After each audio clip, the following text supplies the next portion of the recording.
Hello అండి. ఈరోజు మన ఛానల్లో స్పెషల్ రెసిపీ వీడియో వచ్చేసి ఆంధ్రులకి ఎంతో ఇష్టమైన ప్రీతికరమైన గోంగూర పచ్చడి ఎలా ప్రిపేర్ చేసుకోవాలో చూపించబోతున్నాను.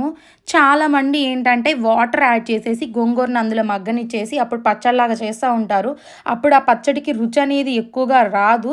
ఒకసారి నేను చెప్పిన విధానంలో మీరు ప్రాసెస్ అనేది ట్రై చేస్తే మళ్ళీ మళ్ళీ అలాగే తినడానికి ఇష్టపడతా ఉంటారనమాట. నేను గోంగూరనంతా కొంచెం ఆయిల్ యాడ్ చేసేసి మూత పెట్టి అలాగే మగ్గనిచ్చుకున్నాను. ధనియాలు, జీలకర్ర, ఎండుమిర్చి ఇలా పౌడర్ చేసేసుకొని మగ్గనిచ్చుకున్న గోంగూరని ఇందులో యాడ్ చేసేసుకొని పచ్చి ఉల్లిపాయలు కూడా కొంచెం కచ్చా పచ్చాగా మిక్సీ పట్టుకొని తాలింపులో బాగా తాలింపు గింజలు వేసుకొని కొంచెం ఉల్లిపాయ కూడా వేసుకొని 50% ఫ్రై అయిన తర్వాత ముందుగా మిక్సర్ పట్టుకున్న గోంగూరని యాడ్ చేసేసుకున్నాను. అప్పుడు చాలా బాగుంటుంది. స్టవ్ ఆఫ్ చేసేసి సర్వ్ చేసుకొని తింటే చాలా బాగుంటుంది. ఒకసారి ట్రై చేయండి. ఈరోజు ఈవినింగ్ మన ఛానల్లో వెజ్ థాలీ వీడియో అనేది పోస్ట్ చేయబోతున్నాను. గోంగూర పచ్చడి ఫుల్ రెసిపీ వీడియో కింద ట్యాగ్ చేస్తున్నాను. చెక్ చేయండి, లైక్ చేయండి, కామెంట్ చేయండి.